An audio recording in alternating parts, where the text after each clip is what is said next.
President Obama, he is back to lecturing. I want to play a clip for you and get your response to it.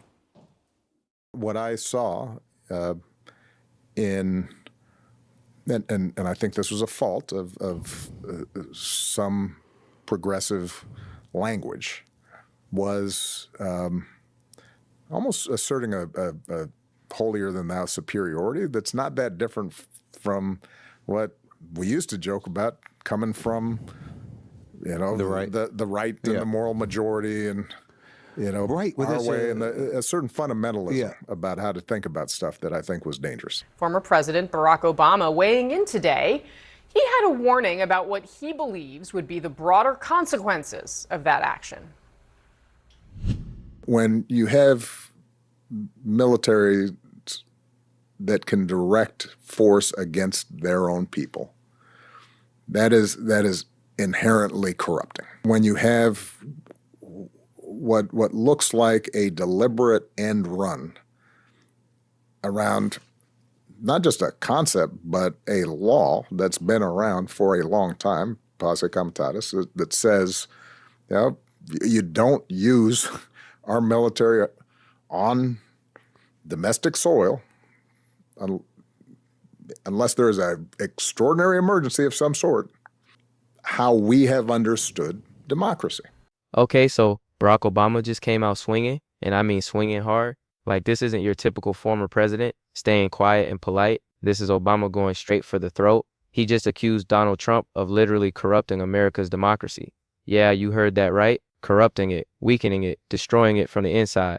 And he didn't just say it in some quiet interview nobody's going to see. He went on Mark Maron's podcast, one of the biggest platforms out there, and absolutely obliterated Trump over what's happening right now in American cities. But before we go any further, real quick, let's be honest. You can't really trust mainstream media anymore. That's why we built Pump Politics, to bring you real stories, real context, and no corporate spin. If you want to stay ahead of the headlines, join our free newsletter. We'll send the news straight to your inbox every day. Just click the link in the description to join.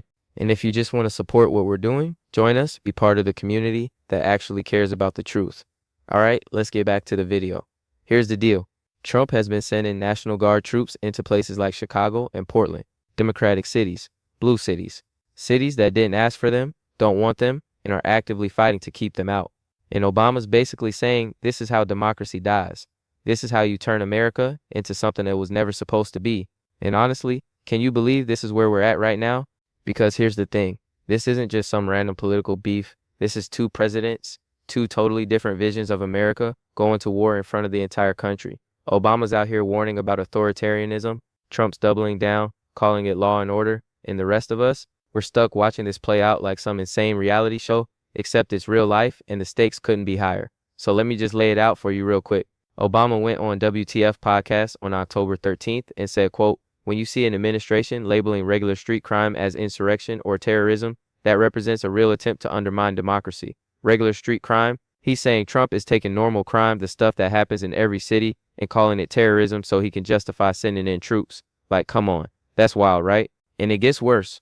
Obama didn't stop there. He accused Trump of doing what he called a deliberate end run around the law, basically saying Trump knows what he's doing is illegal, or at least legally questionable, and he's doing it anyway. There are court cases happening right now. A federal appeals court literally blocked one of these troop deployments, and Trump just keeps pushing forward like the courts don't even matter. But here's where it gets really interesting. Obama also went after businesses and law firms. Yeah, not just Trump. He said these companies are caving to Trump's pressure, going along with policies they know are wrong because they're scared or they think it benefits them. And Obama's message was pretty clear. We all have the capacity to take a stand. Translation, stop being cowards. Stop letting this happen. Fight back. Now, if you're watching this thinking, okay, what's actually happening on the ground? Let me paint the picture. Chicago officials have been fighting Trump tooth and nail over these deployments. They're calling it federal overreach. They're saying Trump has no right to send troops into their city without their permission. Portland's dealing with the same thing. These are American cities being treated like war zones by their own federal government. In Trump's defense, law and order. He keeps saying crime is out of control. Democrats can't handle it, so he's stepping in to do what needs to be done. Except, is crime really that out of control? Or is this just a political move to make Democrats look weak before midterms? Because that's what Obama's arguing. He's saying Trump is weaponizing the military for political gain. He's turning soldiers into campaign props. And that should terrify everyone, regardless of what side you're on. So why does this matter so much right now?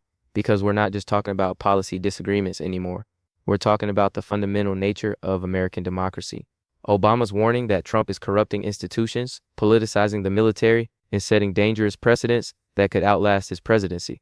Trump supporters see him as a strong leader, restoring order to chaos. His critics see a wannabe dictator, testing how far he can push before someone stops him. And here's the kicker. This isn't happening in a vacuum. Trump's in his second term. He can't run again. So what's the end game here? Why push this hard on something so controversial when you're not even going to be on a ballot?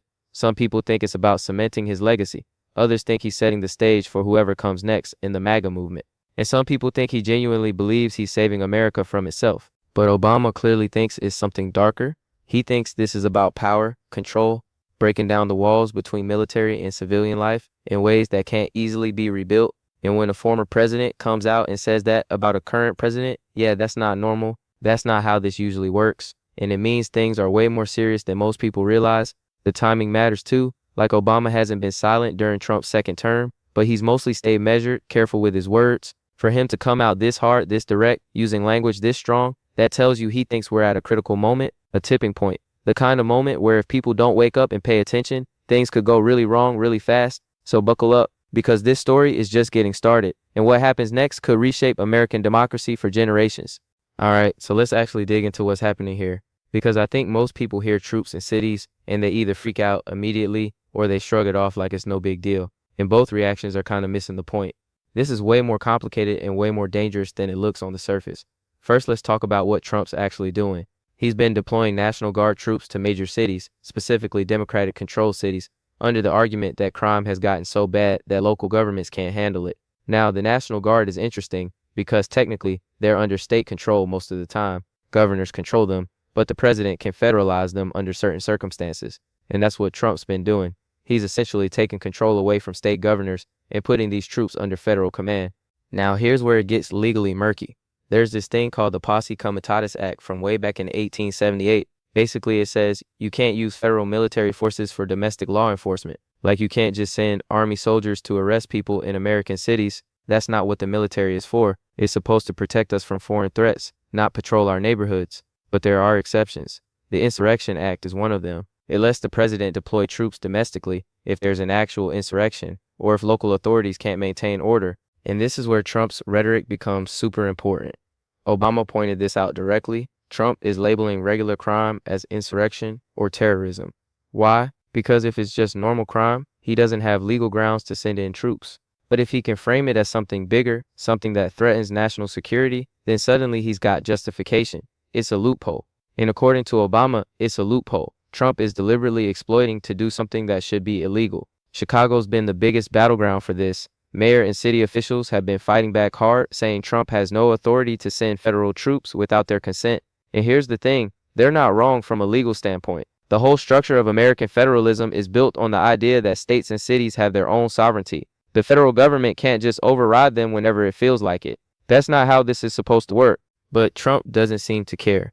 A federal appeals court actually blocked one of his troop deployments temporarily. You'd think that would be the end of it, right?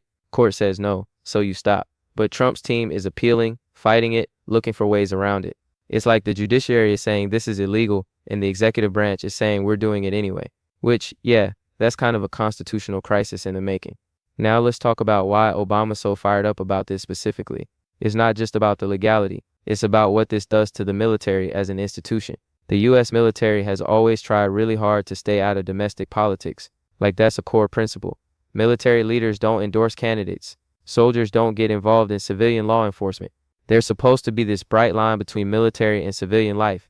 And Obama's arguing that Trump is erasing that line. When you politicize the military, when you turn it into a tool for domestic political goals, you corrupt the institution itself. Soldiers start being seen as partisan enforcers instead of neutral defenders. The trust that Americans have in their military starts breaking down. And once that trust is gone, it's really hard to get back. Obama called it inherently corrupting. And honestly, he's not wrong about that risk. The military is one of the most trusted institutions in America. Polls consistently show that Americans have way more faith in the military than in politicians, media, or most other institutions. But that trust is built on the idea that the military serves the country, not any particular party or leader. The second people start seeing troops as Trump's personal force or as tools of Republican policy, that trust evaporates, and you can't get it back easily. But here's where it gets even more complicated. Trump supporters will tell you he's not politicizing anything. He's responding to real problems. Crime in some American cities has been high. There have been protests. There's been violence. And if local governments won't fix it, shouldn't the federal government step in? Isn't that what the president is supposed to do? Protect Americans? That's the argument. And look, it's not totally without merit. If you live in a neighborhood where crime is genuinely out of control and you don't feel safe, you probably don't care much about legal technicalities. You just want someone to do something. And Trump has positioned himself as the guy who's willing to do what needs to be done, even if it makes people uncomfortable. But Obama's counter-argument is that Trump is manufacturing a crisis to justify authoritarian tactics, that the crime issue is being exaggerated for political purposes, that most of these cities aren't actually in chaos, they're just democratic strongholds that Trump wants to make look bad before midterms. And by sending in troops, he gets to play the strong man while making Democratic governors and mayors look weak and incompetent. And honestly, there's probably truth to both sides. Crime is a real issue in some places, but Trump's response is also clearly political. He didn't send troops to red state cities dealing with similar crime rates. He targeted places like Chicago and Portland specifically, places that voted against him, places run by Democrats who've been vocal critics of his administration. That's not a coincidence. The pattern is too obvious to ignore. If this was really just about crime rates, you see federal troops in cities across the political spectrum, but you don't. It's almost exclusively blue cities and blue states, cities that represent everything Trump's base loves to hate. That selective enforcement tells you this is about politics as much as, if not more than, public safety. Now, Obama also made this really interesting point about businesses and law firms caving to Trump. At first, that might seem like a random aside, but it's actually super relevant. What he's talking about is the broader pattern of institutions bending to Trump's will, even when they know what he's doing is wrong. Companies that should be pushing back are staying quiet because they don't want to lose contracts or face retaliation. Law firms that should be challenging these deployments are either not taking cases or not fighting as hard as they could. And Obama's saying that's how authoritarianism takes root. Not through one big dramatic coup, but through 1,000 small surrenders. Every time an institution that should be a check on presidential power decides it's easier or safer to just go along, democracy gets a little weaker. And eventually you wake up in a country that doesn't really function like a democracy anymore, even if it still technically has elections. Think about it. How many times have we seen companies make statements about values and principles only to completely fold when faced with political pressure? How many law firms talk about defending the Constitution but won't take controversial cases? How many institutions claim to stand for something until standing for it becomes inconvenient or costly? This is the part that should worry people regardless of how they feel about Trump. Because even if you think he's justified in sending troops to cities, even if you think law and order is more important than legal niceties, the precedent this sets is permanent. The next president, whoever that is, will have the same powers Trump is claiming right now, maybe even more because Trump will have normalized them. So if you're a Trump supporter, imagine a future progressive president using federal troops to enforce policies you hate, sending soldiers to enforce gun control or climate regulations, or whatever else you disagree with. If you're a Trump critic, imagine someone even more authoritarian than Trump using these same tactics with even less restraint. That's the danger Obama's warning about. Not just what Trump is doing now, but what it enables forever. And look, this isn't theoretical. History is full of democracies that slowly became authoritarian through exactly this kind of incremental power grabbing. It doesn't happen overnight. It happens when leaders find loopholes, when institutions fail to push back, when citizens get tired of fighting every battle and just accept that this is how things are now. Weimar Germany didn't become Nazi Germany in a day. It happened through a series of emergency powers, legal technicalities, and institutional failures. Venezuela didn't go from democracy to dictatorship overnight. It happened gradually, with each step seeming reasonable or necessary at the time. Turkey, Hungary, the Philippines, the pattern repeats, and it always starts with leaders claiming they need extraordinary powers to deal with extraordinary threats. Obama knows this. He studied it. He taught constitutional law, and he's watching Trump test the boundaries of presidential power in ways that, if successful, fundamentally change what the presidency is. That's why he's speaking out so forcefully now, because he sees where this leads, and he's trying to sound the alarm before it's too late. The question is anyone listening, or have we all gotten so used to chaos and controversy that even something this serious just feels like another day in Trump's America? Because that's another part of the playbook. Overwhelm people with so much stuff that they can't focus on any one thing long enough to effectively resist it. Okay, so let's break this down into what actually matters. What do you need to know? What are the real stakes here? And where does this go from here? Point 1, this is about power. Like, forget everything else for a second. Strip away all the rhetoric and political spin. What we're watching is a fight over who gets to control what happens in American cities. Trump says the federal government has that power. Democratic governors and mayors say it stays with the states and cities. And whoever wins this fight sets the rules for every president after this.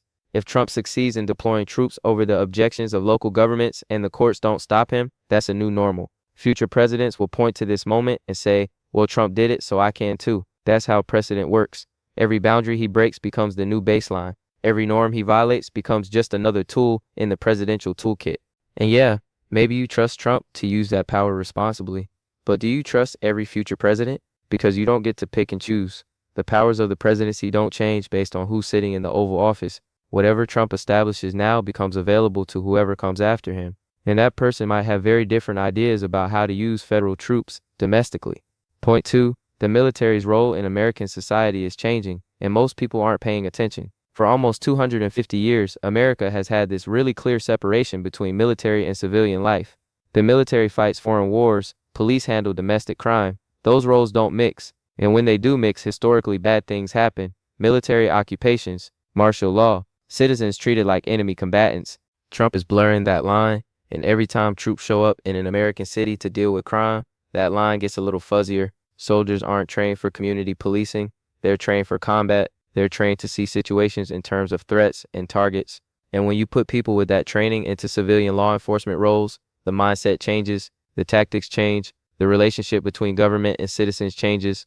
Obama's warning that once you militarize domestic law enforcement, you can't easily go back. The equipment stays.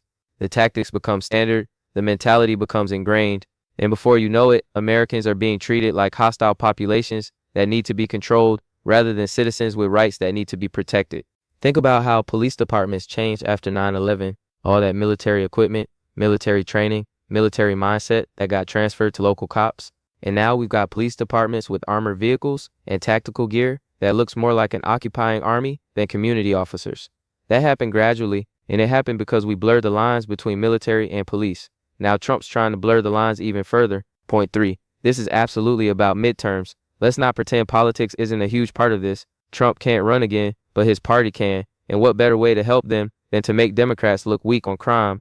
Every image of federal troops in Chicago or Portland is a campaign ad. Every clash between Trump and a Democratic mayor is a talking point. Every crime statistic from a blue city is ammunition. Trump's betting that voters care more about feeling safe than they do about constitutional niceties. And honestly, he might be right. When people are scared, they tend to want someone who projects strength, even if that strength comes at the cost of freedom. History shows this pattern over and over. Economic anxiety and crime fears are how authoritarian leaders gain support. But here's the flip side. This could also backfire spectacularly, because there are a lot of Americans, including moderate Republicans, who are deeply uncomfortable with federal troops in American cities, who see this as government overreach, who worry about where this leads. Obama's betting that by speaking out forcefully now, he can mobilize those people to push back before it's too late. The polling on this is actually fascinating. Americans generally support law and order policies in the abstract, but when you ask them specifically about federal troops in cities, the numbers shift. A lot of people who want tough on crime policies still don't want soldiers patrolling their neighborhoods. There's something deeply un-American about that image, something that triggers alarm bells even for people who usually support Trump. So what happens next? Well, the legal battles continue. Courts are going to have to decide whether Trump has the authority to do what he's doing. And honestly, that's going to depend a lot on how judges interpret pretty vague laws from the 1800s. There's no clear answer here, which is why both sides think they're right. In the meantime, you're going to see more clashes between federal forces and local governments, more dramatic footage of troops in American cities, more heated rhetoric from both sides, and every single bit of it is going to be used to fire up bases before elections. This is going to be the issue for a lot of voters. Either they're going to see Trump as the strong leader who finally got tough on crime, or they're going to see him as an authoritarian who's destroying democracy. There's not much middle ground here. Obama's also signaling something really important by speaking out this way. He's giving permission for other Democrats to go hard on this issue. For years, Dems have been kind of cautious about criticizing Trump too directly on law and order stuff because they don't want to seem soft on crime. But Obama just gave them the playbook, frame this as authoritarianism, not law enforcement, make it about democracy, not crime statistics, and don't back down. Expect to see other Democratic leaders picking up this message. Governors, senators, presidential hopefuls already positioning for the next election. They're all going to start using Obama's language, talking about corruption of institutions, politicization of the military, threats to democracy. Because if Obama's willing to go this hard, it gives everyone else cover to do the same. You're also going to see this become a major fault line within institutions. Companies are going to have to decide whether they're willing to work with an administration doing things that are legally questionable. Law firms are going to have to decide whether they take cases challenging Trump's orders. Media outlets are going to have to decide how they cover this. Is it a legitimate law enforcement operation or a constitutional crisis? And individuals, regular people, are going to have to decide what they think, because this isn't one of those stories you can just ignore. This is happening in real time. These are real troops in real American cities, and whatever normal gets established now is the normal we're stuck with. Here's the thing. Obama understands that a lot of people don't. Democracy doesn't die in one dramatic moment. It dies slowly in 1,000 small defeats. Every time we accept something that should be unacceptable, every time we rationalize something that should be outrageous, every time we convince ourselves that this is just how things are now. And Trump understands something too, that most people are too tired, too overwhelmed, too distracted to fight every battle. So if you just keep pushing, keep testing limits, keep doing things that would have been unthinkable 5 years ago, eventually people accept it. It becomes normal. And once it's normal, it's almost impossible to undo. That's the real fight happening here. Not just about troops and cities, about what kind of country America is going to be, about how much power presidents have, about whether the military stays separate from politics or becomes just another tool of whoever's in charge, about whether institutions push back or cave, about whether citizens stay vigilant or just accept that this is the new reality. Obama's basically saying we're at a crossroads, and the choices we make right now, the stands we take or don't take, are going to determine which path America goes down. Trump's saying the path we're on is fine, actually, and anyone who objects is weak or naive or doesn't understand how serious the threats are. And honestly, I don't know who's right. I know what worries me. I know what history teaches, but I also know that reasonable people can look at the same situation and see completely different things. Some people genuinely believe Trump is saving America. Others genuinely believe he's destroying it. And both sides are absolutely convinced they're the ones defending democracy. What I do know is this: when a former president comes out this forcefully against a current president, when he uses words like corrupting and weakening democracy, when he compares current actions to authoritarianism, that should get everyone's attention. Whether you agree with Obama or think he's exaggerating, the fact that he feels the need to speak out this way tells you how serious things have gotten. This isn't normal presidential rivalry. This isn't just political disagreement. This is one former president publicly warning that his successor is fundamentally threatening American democracy. That's huge. That's unprecedented in modern American history. And it should make all of us stop and think about what's actually happening here. So what now? Watch what happens in the courts. Watch what happens in these cities. Watch whether other institutions start pushing back or whether they keep caving. Watch whether this becomes a major election issue or whether voters care more about other things. And watch whether the precedents being set right now stick or whether the next administration rolls them back. Because this story isn't over, it's just getting started. And where it ends, that's up to all of us. Every institution that takes a stand or doesn't, every voter who pays attention or tunes out, every moment we decide whether to accept the new normal or fight to preserve the old one. Obama fired his shot. Trump's not backing down. And the rest of us, we're going to have to decide which side of history we want to be on. Because neutrality isn't really an option anymore. Not on something this big, not when the very nature of American democracy is at stake. So yeah, buckle up. This is going to get a lot worse before it gets better. And what comes next could define America for the next 50 years.